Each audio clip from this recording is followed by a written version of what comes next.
L'eau se raréfie au Liban, il est urgent d'agir.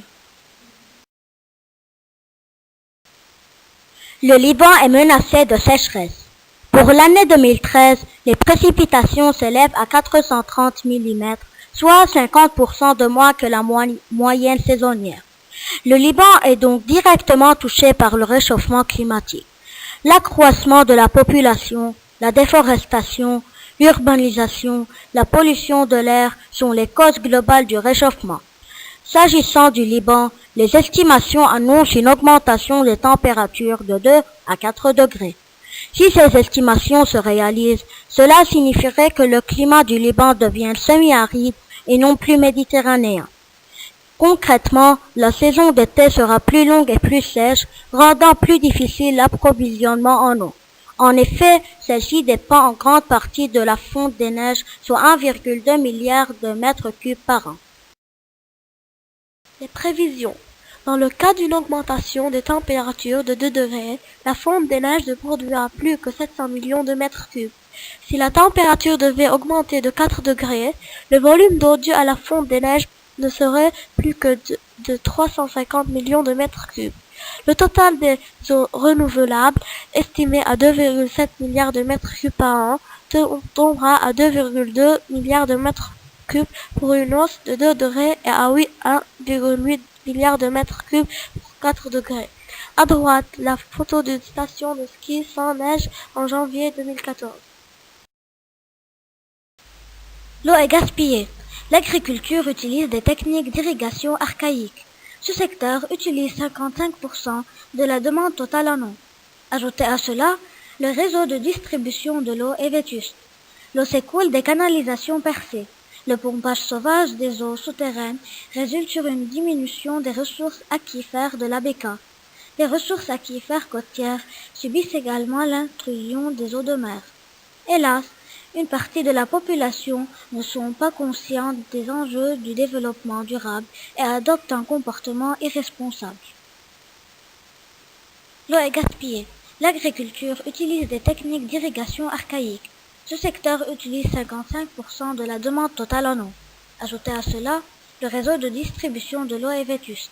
L'eau s'écoule des canalisations percées. Le pompage sauvage des eaux souterraines résulte sur une diminution des ressources aquifères de l'ABK. Les ressources aquifères côtières subissent également l'intrusion des eaux de mer. Hélas, une partie de la population n'est pas consciente des enjeux du développement durable et adopte un comportement irresponsable.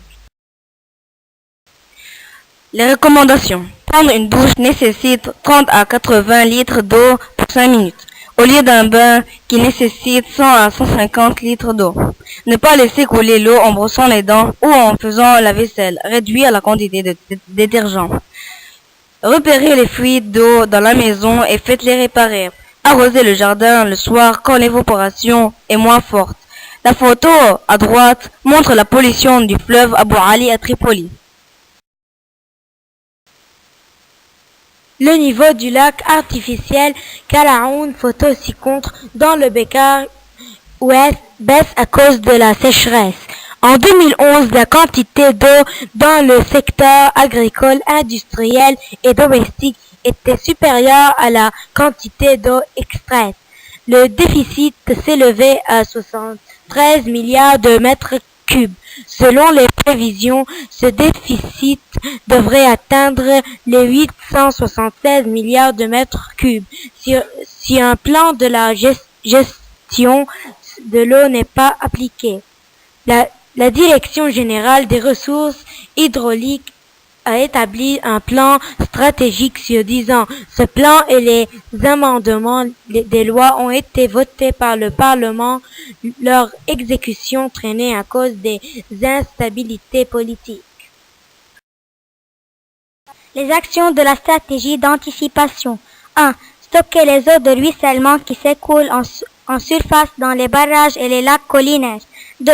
Réhabiliter les réseaux de distribution de l'eau. 3. Introduire le système d'irrigation goutte à goutte. 4. Prévoir la collecte des eaux usées et leur traitement dans les stations d'épuration. Exemple, la station d'épuration de Nabatia. Sur 20 dites prioritaires, 8 fonctionnent normalement. 7 ont encore besoin de finissage et d'être reliés aux égouts.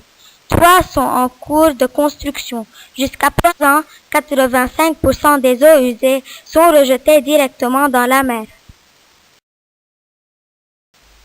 5. Capter l'eau des sources sous-marines pourrait assurer de l'eau douce aux villes côtières et aux marinas. 6.